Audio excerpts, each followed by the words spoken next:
En manchette ce soir, une conductrice d'autobus est victime d'un malaise en plein trajet. Une bonne Samaritaine lui porte assistance. 2 fois moins d'incendies de forêt de cause humaine qu'à l'habitude. Il y a moins de feux de cause humaine au cours de la période du mois de juillet. Et un grand ménage pour la rivière Malartic. Sur la rivière Malartic pour nettoyer les gros rebuts, pneus, bois, métal, etc. qui traînent.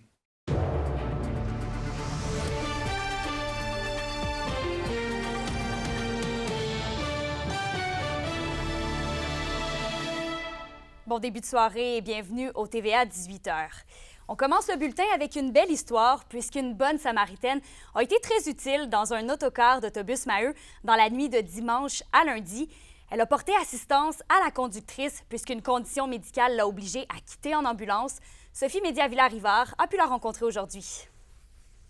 Jennifer Marlin a fait toute la différence lors du trajet Montréal-Rouen d'un autocar d'autobus Maheu dans la nuit de dimanche à lundi. Alors que la conductrice a eu un malaise à Saint-Jérôme, elle l'a aidée jusqu'à l'arrivée de l'ambulance, a maintenu la communication avec le service de répartition et a rassuré les passagers à bord du véhicule. Elle est arrivée comme en rampant dans les escaliers, puis elle est arrivée en haut, puis elle avait de la misère à respirer, puis elle a fait comme, OK, il y a une situation, là, je sais pas ce qui m'arrive, mais je ne suis plus capable, tu sais, comme elle avait de la misère à respirer, puis elle avait un gros point sur le côté droit. Elle a dit, écoutez, j'ai besoin d'avoir une personne de confiance. Et puis là, elle a dit mon nom, Jennifer, parce que je pense qu'on a eu une petite connexion avant. Alors voilà, elle m'a passé le flambeau.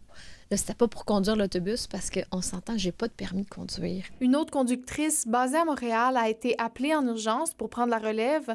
En moins de 2 heures, elle était derrière le volant et l'autobus est reparti.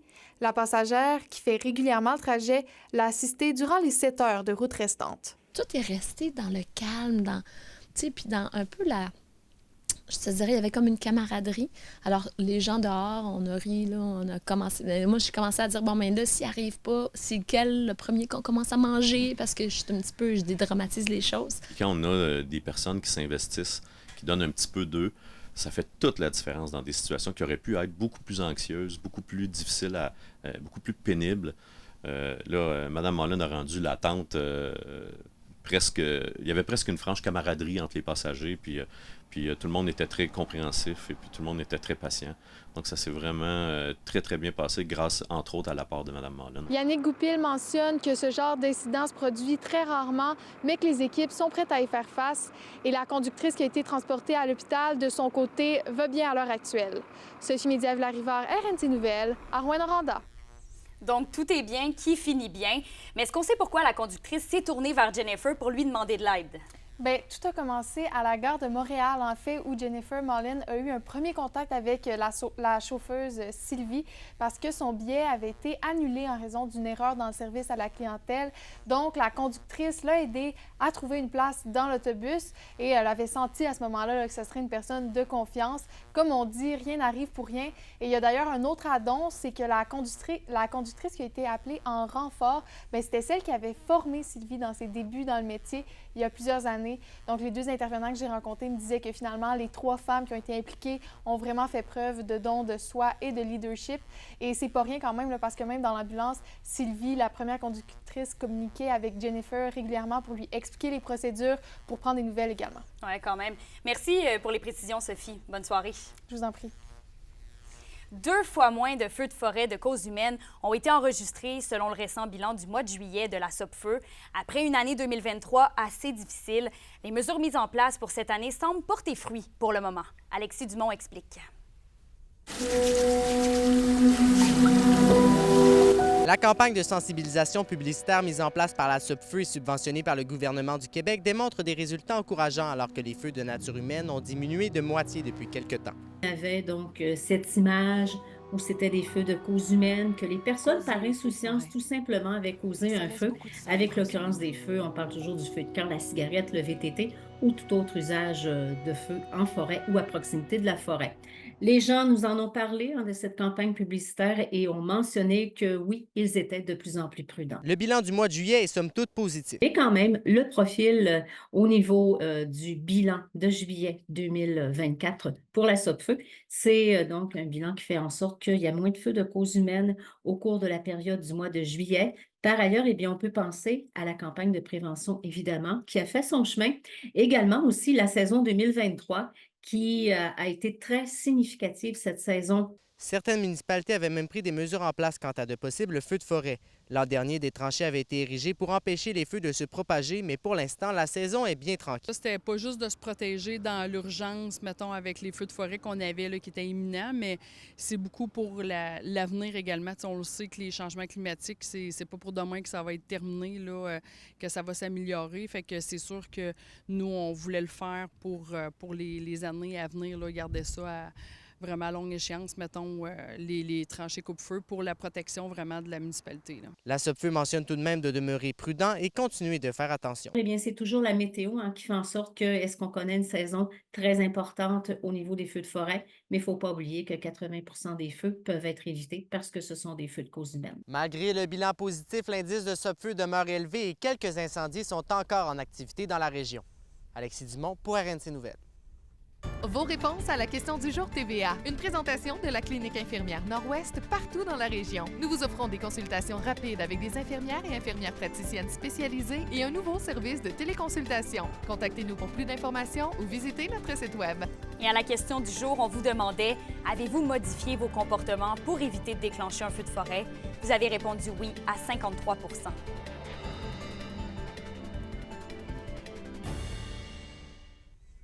Un grand ménage de la rivière Malartic se déroule cette semaine, le tout bien sûr pour nettoyer les berges, mais aussi pour ramasser un lot de débris. Le journaliste Félix Blaquière s'est rendu sur place aujourd'hui.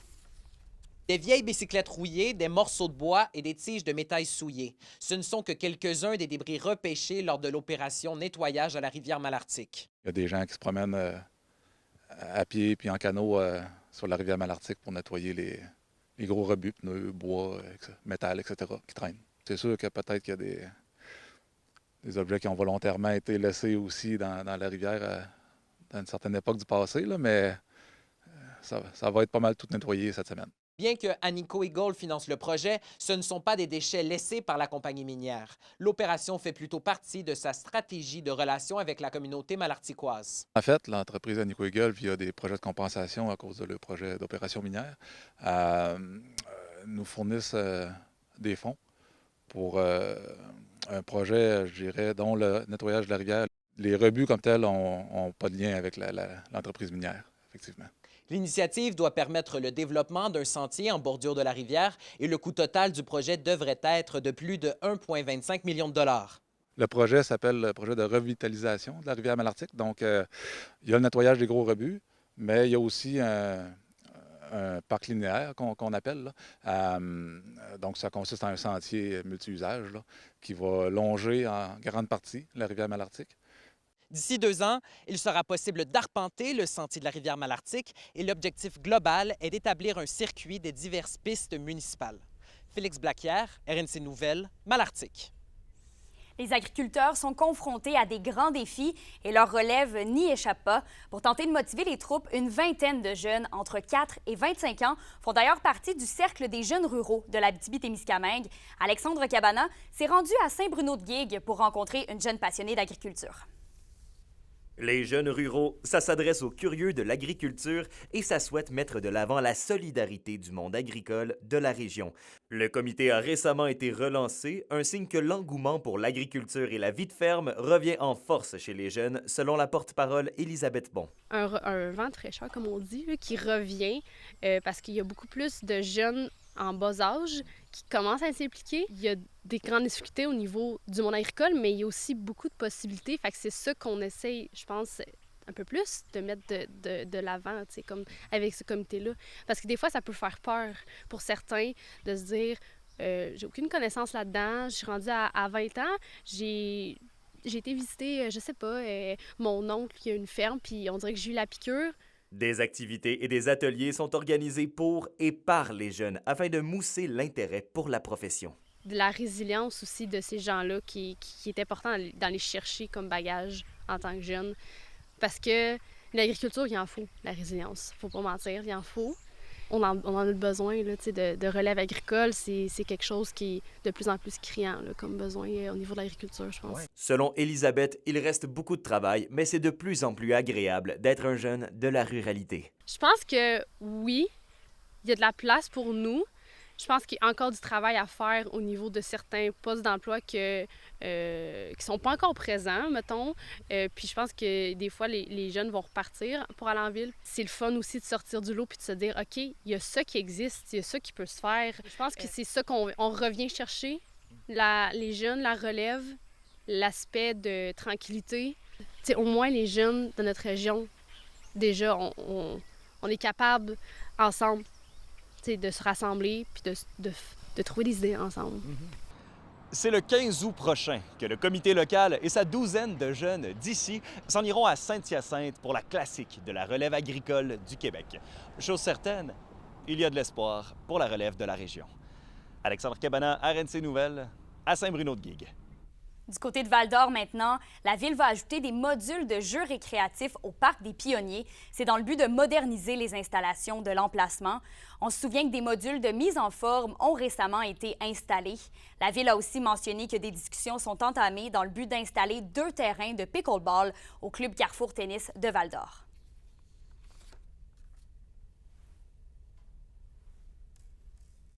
L'aménagement était fait depuis quelque temps. Il y avait certains modules qui étaient plus basés sur la mise en forme. C'est un parc qui est quand même à proximité de gens un peu plus âgés. Et là, avec l'annonce d'aujourd'hui, on ajoute des modules un peu plus récréatifs qui va donner là, un aspect vraiment plus complet au parc des Pionniers. On en est bien heureux. L'indice boursier minier au TVA Nouvelle 18h est une présentation de GFM Groupe Financier. Dirigeants d'entreprises et particuliers, fiez-vous aux experts de GFM pour vos placements, assurance de personnes et assurance collective. Car pour vous, ils vont au-delà de la finance. Je m'appelle Frédéric Ouard, le directeur général de Ossisco en Lumière. Ça commence ce soir. On vous en parle après la pause de la chronique culturelle.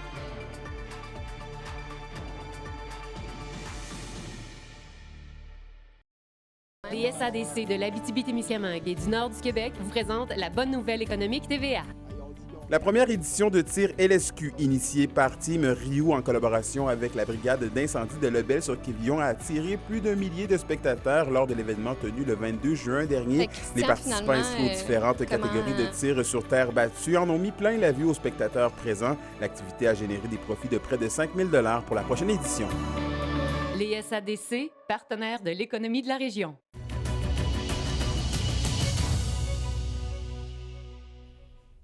« 770 000 $ vont être investis pour les arts et les lettres dans la région. Le Conseil des arts et des lettres du Québec et les MRC ont signé la nouvelle entente de partenariat territorial en lien avec la collectivité. Les MRC et le Conseil contribuent à part égale à l'enveloppe, soit 2 montants de 385 000 $.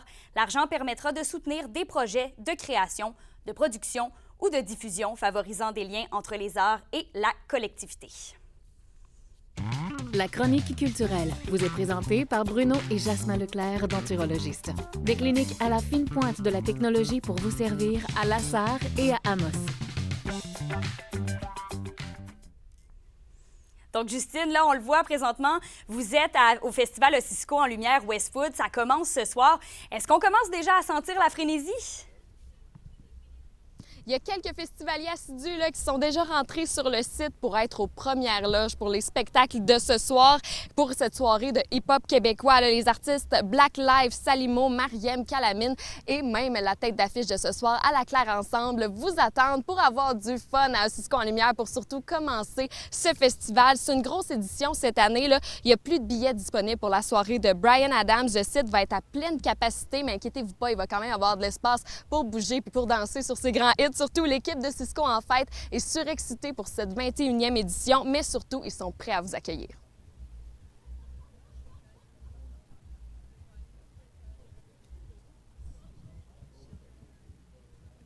La pleine capacité, il va rester de la place pour des gens, mais ce qu'on veut, c'est que les gens soient sécuritaires.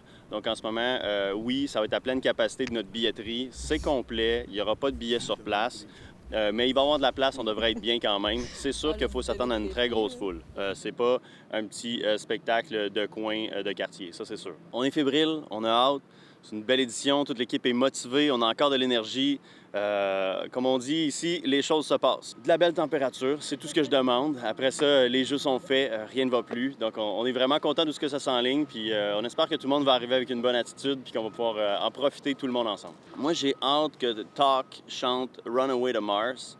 Puis qu'on puisse utiliser toutes les lumières qu'on a installées sur nos murs. Je pense que toute l'équipe a envie de... On l'écoute dans le bureau ces temps-ci. Je pense que ça va être le fun, ça va être un beau moment. Donc, Je suis présentement avec la gang dans la Claire ensemble. Oui. Oui, c'est ça, c'est ce que j'allais dire.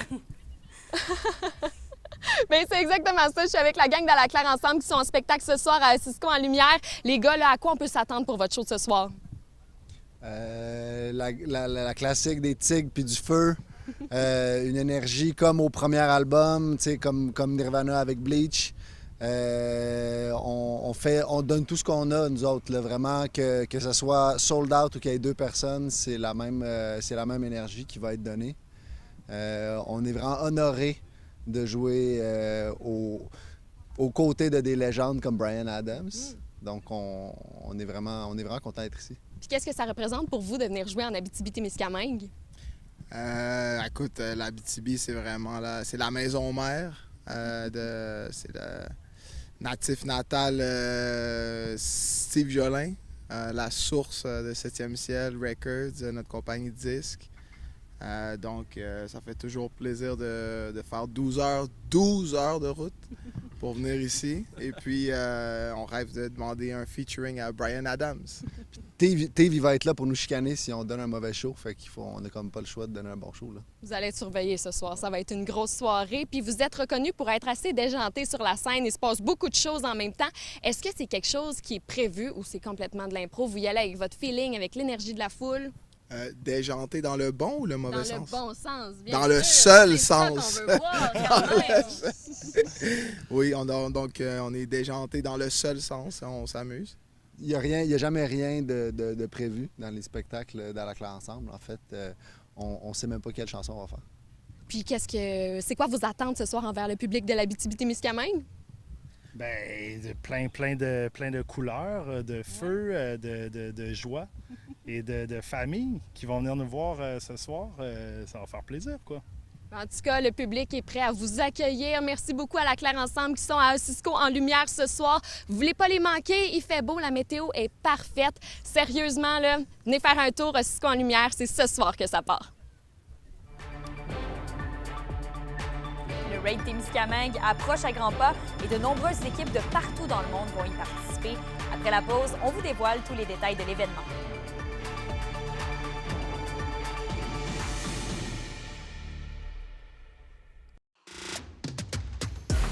Les sports vous sont présentés par Thibaut GM, votre concessionnaire de confiance à Rouyn-Noranda, là où qualité et choix se rencontrent.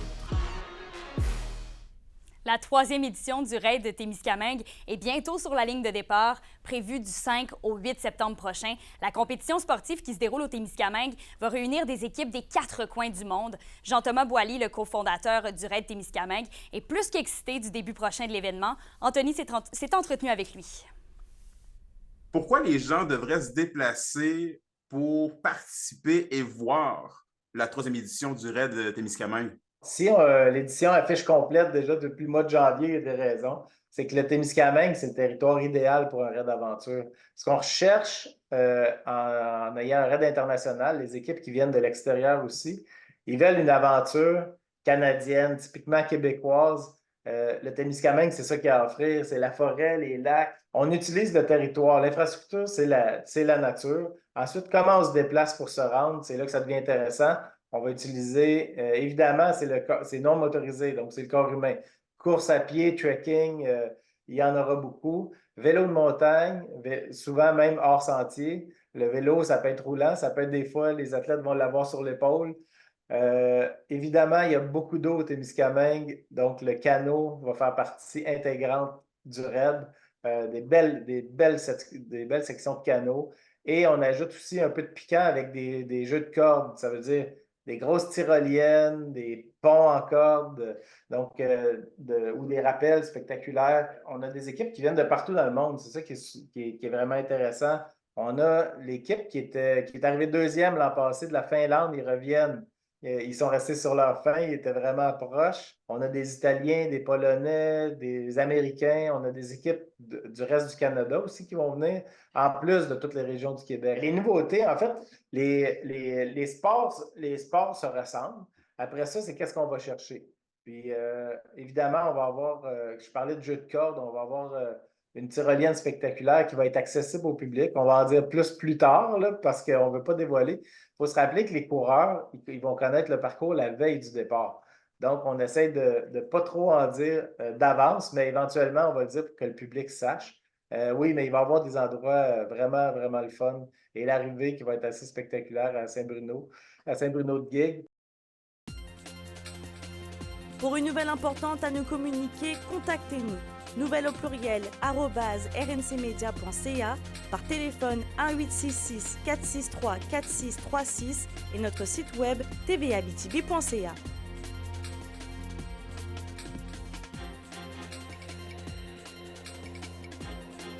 La météo, une présentation de Nicole Auto de la Sarre, la capitale du pick-up. Vous y trouverez toujours le meilleur choix, toujours le meilleur prix. À la météo, Justine, on risque d'être assez bien là, ce soir pour la première soirée de Cisco en lumière. Apportez-vous quand même un petit coton ouaté pour la fin de soirée, là. Mais je vous le dis, en ce moment, la température est parfaite pour venir profiter de cette première soirée. Pour ce soir et cette nuit en Abitibi, on va avoir quelques nuages et un minimum de 10. Quelques nuages aussi du côté du Témiscamingue, mais avec un minimum de 13. Demain, au nord et au sud, ça va être généralement nuageux avec un maximum de 24.